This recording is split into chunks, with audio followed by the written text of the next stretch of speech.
साहित्यांगन में अपने सभक स्वागत अछि।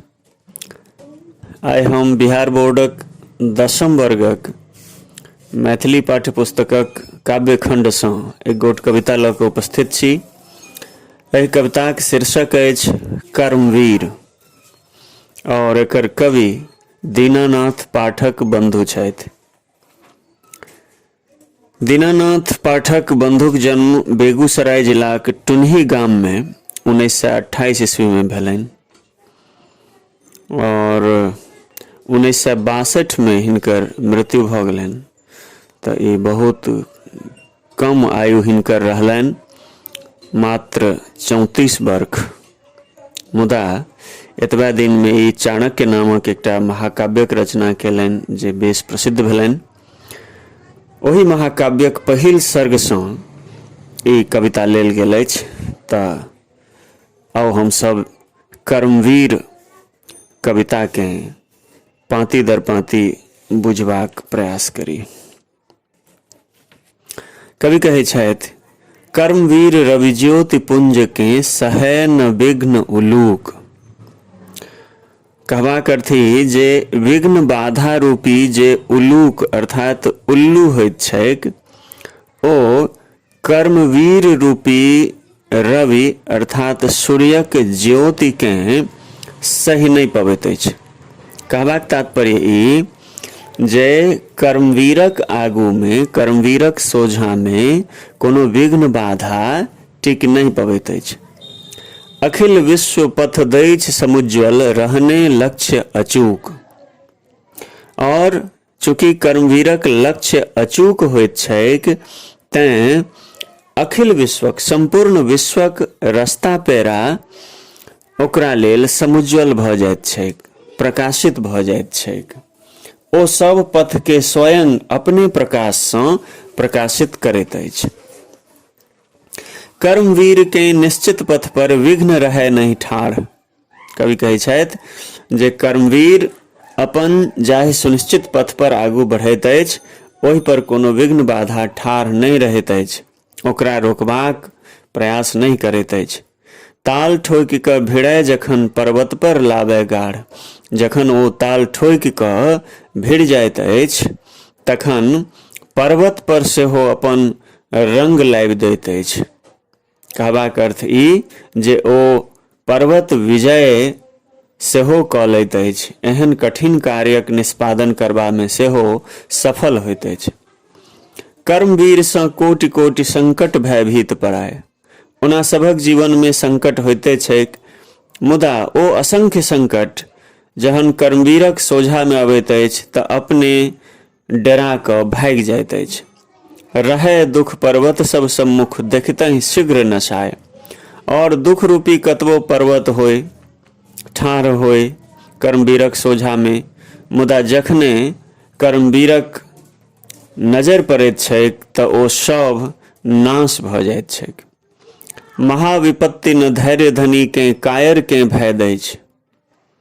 पैघ से पैघ विपत्ति जे धैर्यवान अछि तकरा भयभीत नहीं कऽ सकैछ, ओ सिर्फ कायर के भयभीत करैत छैक। शूल फूल सब आगू आगू हंसैत पथ देखबैछ, और कांट होय कि फूल होय, ओ सब ओकरा हंस हंस कऽ रास्ता देखबैत छैक, जेना ओकर अगवानी कऽ रहल होइक। घनक चोट सहि लौह धातु सँ होइछ जखन तरुआर। कवि कहै छथि जे जखन लोहा के पीट पीट कऽ, घन सँ ठोकि ठाकि कऽ छोट छिन लोहाक टुकड़ा के तरुआर में बदल देल जाइत छैक, तलवार बना लेल जाइत छैक। रहितहु छोट अनेक युद्ध में दैछ शत्रु संहार। तखन ओ छोट होइतहु अनेको युद्ध में शत्रुक संहार करबा में सक्षम होइत अछि। ई सक्षमता ओकरा में चोट सहि लेबाक बादे अबैत छैक। तहिना आगू कवि कहै छथि, अग्निताप सँ स्वर्ण अपन द्युति द्विगुणित ग्रहण करैछ। ठीक ओहिना जखन आगि में सोना के तपाओल जाइत छैक तऽ ओकर द्युति, ओकर चमक दुगुना भऽ जाइत छैक।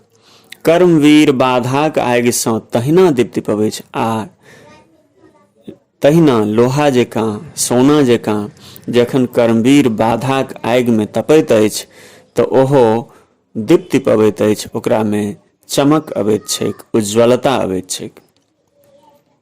जखन समाज स्वराष्ट्र स्वदेशक होइत शिथिल सब अंग, जखन अपन समाज आ देशक सब अंग शिथिल पड़ि जाइत छैक, विविध कलुषपातक अनीति सँ मानवता विकलांग और विभिन्न तरहक पाप सँ अनीति सँ मनुष्यता विकलांग भऽ जाइत छैक, ओ असोथकित भऽ जाइत छैक, होइछ प्रखर आह्वान क्रांति केर प्रबल प्रेरणा प्राप्त, तखन बहुत प्रबल प्रेरणा प्राप्त कऽ कऽ क्रांति केर आह्वान कयल जाइत छैक, प्रखर आह्वान कयल जाइत छैक, जोरदार आह्वान कयल जाइत छैक। जन समाज सँ उद्बोधित केओ उठै छै नेता, तखन स्वयं अपने आप जन समाज सँ कोनो नेता उद्बोधित भऽ कऽ उठैत अछि। ओ ओहि जागरणक फलस्वरूप स्वयं नेता सोझा अबैत अछि, जनताक सामने अबैत अछि। नेता सएह समाजक दुखमय शोषण पीड़न जाल उठा लैछ गोवर्धन गिरि सब आंगुर पर तत्काल। कवि कहैत छथि जे नेता ओहने होइत अछि, वएह कहबैत अछि जे समाजक दुख शोषण आ पीड़ा के देख कऽ कृष्ण जकाँ गोवर्धन पर्वत तत्काल अपना आंगुर पर उठा लैत अछि। कालकूट घट पीब सुधारस जग में बाँटि सकैछ, मर्त्य लोक सँ देवलोक धरि नेता ओ कहबैछ। फेर दोसर उदाहरण में कवि महादेव दिस इशारा करैत कहैत छथि, कालकूट घट पीब, नेता वह होइत अछि, ओहने लोक होइत अछि जे महादेव जकाँ हलाहल विष सँ भरल घड़ा पीब लैत छथि और सुधारस अर्थात अमृत रस दुनिया में बाँटि दैत छथिन।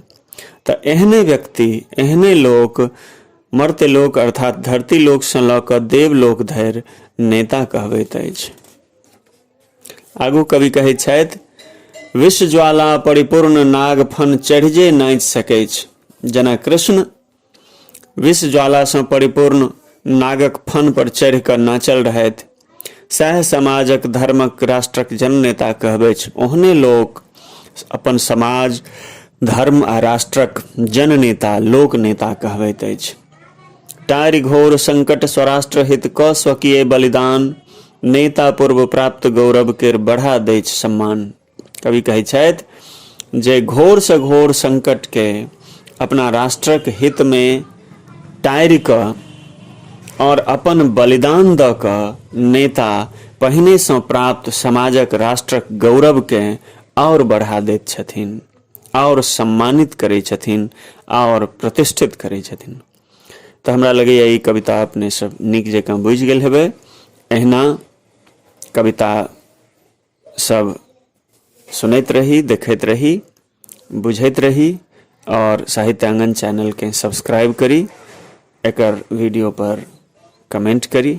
आइ एतबे, बहुत बहुत धन्यवाद।